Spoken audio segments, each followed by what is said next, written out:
Alright, so before I actually charge up these batteries and connect everything up the way it should go and all that good stuff, I'm going to say that so far, even though the packaging was a mess and it came broken, I don't see anything actually broken or malfunctioning with the parts, so that's good. Once I install the batteries, turn everything on, we're going to check these two cool things up and check them out. And very promising, I gotta say. And again, Ishin has a lot of fun products. I have the Ishin Seagull, and it flies fantastically well after I did some modifications to it. This, I think, will not require any modifications. It'll just be awesome as is.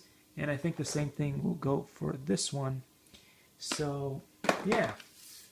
I think Captain Drone did a review on something similar, so hopefully it'll be Likey.